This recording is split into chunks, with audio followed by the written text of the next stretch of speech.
तो दोस्तों आज इस टॉपिक के बारे में आपके साथ गुफ्तगू होने वाली है। तो यकीनी बात है हर दूसरा तीसरा बंदा इस कंफ्यूजन के अंदर मुब्तला है कि उनके मोबाइल की जो इंटरनल स्टोरेज होती है, चाहे वो सैमसंग हो, नोकिया हो, चाहे वो इन्फिनिक्स हो, चाहे वो दुनिया का कोई भी एंड्रॉयड मोबाइल ही क्यों ना हो, सबके साथ जो प्रॉब्लम है उस वक्त आती है जब उनके मोबाइल की जो इंटरनल स्टोरेज होती है वो बिल्कुल ही फुल हो जाती है। तो उस सूरत में होता गया है कि हमारे मोबाइल की जो परफॉर्मेंस होती है वो बिल्कुल स्लो हो जाती है।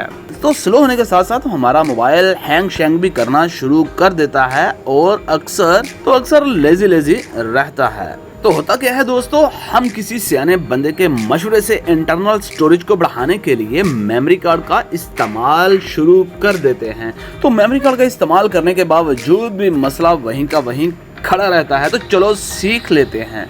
तो सीखने से पहले आपको एक छोटा सा काम जरूर करना होगा। तो आप मेरे channel grow info grow rich को सब्सक्राइब जरूर कीजिएगा और साथ में घंटी वाले बटन को भी प्रेस कर दीजिएगा, क्योंकि हर नई वीडियो आने वाले का जो नोटिफिकेशन है वो आपको टाइम पर मिल सके। Let's start. तो चलते हैं दोस्तों, पहले ट्रिक को सीख लेते हैं। तो पहला ट्रिक दोस्तों बहुत ही आसान है। तो उसके लिए करना क्या है, आपको अपने गूगल क्रोम के अंदर जाना होगा। तो जैसे ही आप अपने गूगल क्रोम के अंदर जाएंगे तो आपको ऊपर राइट साइड पर 3 डॉट्स दिख रहे हैं, आपने जस्ट इसको क्लिक करना है। तो क्लिक करने के बाद आपको सेटिंग वाली ऑप्शन के अंदर चले जाना है। जैसे ही आप सेटिंग के अंदर एंटर होंगे तो आपको सबसे नीचे अबाउट क्रोम के ऊपर डाउनलोड्स की ऑप्शन दिख रही है।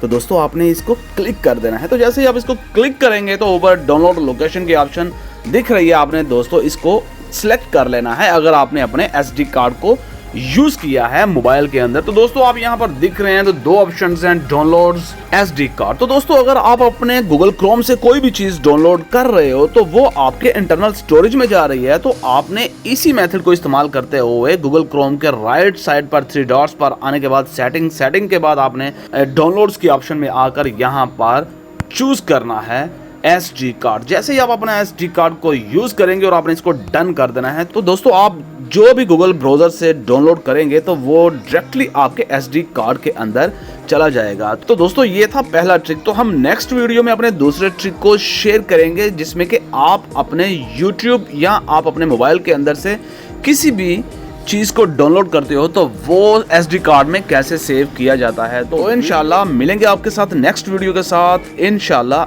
अल्लाह हाफिज।